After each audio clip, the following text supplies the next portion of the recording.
I'll never forget the night I stood alone in the rain for 3 hours, waiting for Daniel outside the movie theater. I held 2 tickets in my cold hands, watching my phone for a message that never came. My hair was soaked and my heart was breaking, but I kept believing he would show up. He didn't when he finally called at midnight. His voice was calm as he explained he'd fallen asleep after work. No real apology, just a casual excuse. The next day, he appeared at my door with red roses, kissed my cheek, and promised to do better. I wanted so badly to believe him. That was the first time flowers followed the hurt, but it wouldn't be the last. Daniel and I had been together for 2 years. In the beginning, everything felt perfect. He sent sweet morning texts and surprised me with coffee before work. He made me feel special and loved. But slowly, things changed. He started forgetting our plans and canceling dinners at the last minute. When I asked why, he told me I was too needy or too dramatic. I tried to change myself because I was terrified of losing him, and every single time he hurt me, I forgave him. Every single time he brought roses. One Friday evening, I spent hours cooking his favorite pasta and baking a cake to make our night special. 20 minutes before he was supposed to arrive, he texted saying he was going out with friends instead. I sat alone at the table, staring at the untouched cake. The next day, he showed up laughing like nothing had happened. When he saw my face, he said I was being too sensitive. Then he handed me roses. I took them without saying a word. My best friend Mia started noticing the change in me. She said I didn't look happy anymore, but I defended Daniel every time. I told her he was just stressed, that he wasn't always like this.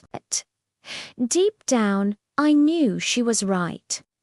I had grown up watching my mother forgive my father again and again, so I thought this was what love looked like. I thought love meant endless patience and waiting for things to improve. One weekend, Daniel disappeared completely. He didn't answer calls or respond to texts for 2 entire days.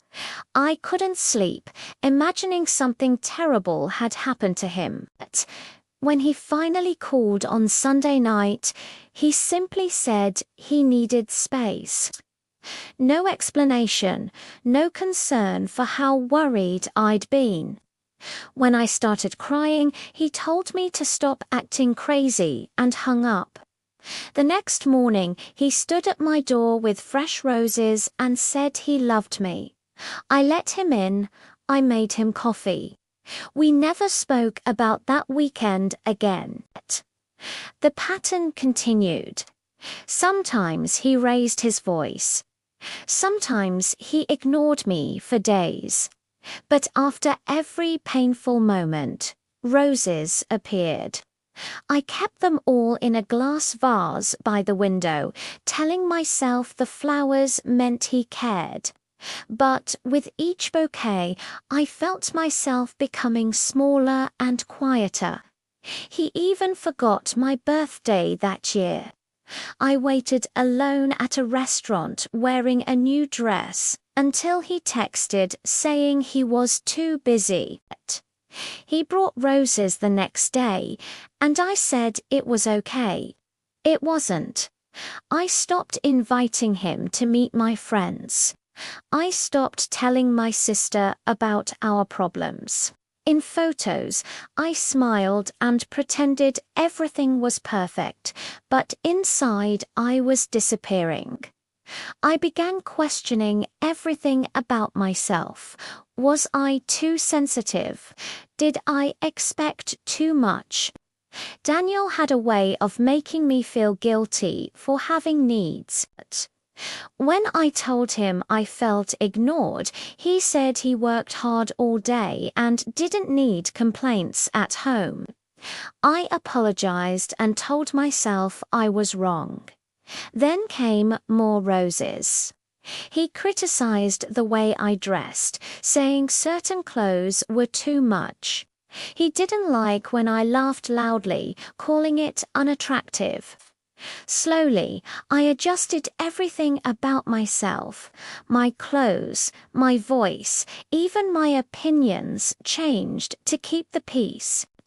Love stopped feeling like comfort and started feeling like a test I kept failing. One night at dinner, I told him I felt lonely and needed more support. He rolled his eyes and said I always found something to complain about. My hands shook as I stared at my plate, unable to argue. The next day, roses arrived at my office with a note saying to forget last night. My co-workers said how romantic he was. I smiled and thanked them, feeling nothing inside. I became exhausted all the time. I stopped reading, stopped enjoying music, stopped laughing the way I used to. I had become a quieter, sadder version of myself. One evening, Mia called and said I didn't sound like me anymore. Her words stayed with me long after we hung up. That night, I sat on my bed and counted the roses in the vase. 9 bouquets. 9 moments of pain covered up with flowers. I didn't want any more when Daniel came over the next day acting like everything was normal. I looked at him for a long time and asked if he thought I was happy. He laughed and said, of course I was. I didn't answer that night after he left. I sat on the floor next to the vase, pulled the petals off one rose, and didn't cry. I had no tears left. The next day, I didn't respond to his messages. He asked why I was being like this, but for the first time, I didn't feel guilty for my silence. Days passed. I took walks without my phone, cleaned my apartment, and threw away the dried roses. It hurt to let them go because they'd become part of my life, but they represented pain I no longer wanted to carry. When Daniel finally came to my door, he looked confused and tired. He asked why I was avoiding him, and I told him I needed space to figure out what I wanted.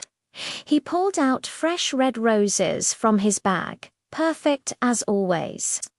I looked at the flowers, then at his face, and said something I'd never said before.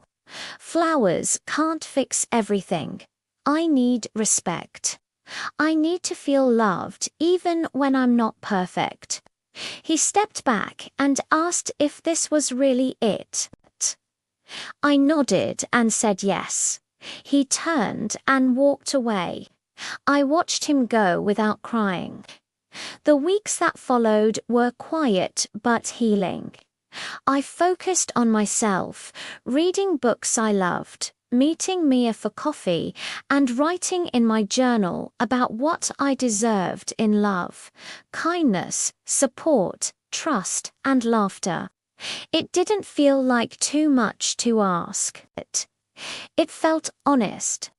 Slowly, I stopped expecting messages from Daniel. I stopped thinking about him every day. One afternoon, I looked at myself in the mirror and saw calmer eyes and a healthier face. I smiled at my reflection and whispered that I was proud of myself. I meant it. Months later, I walked past the flower shop near my apartment. Outside sat a table covered in red roses. I paused for just a moment, smiled to myself, and kept walking.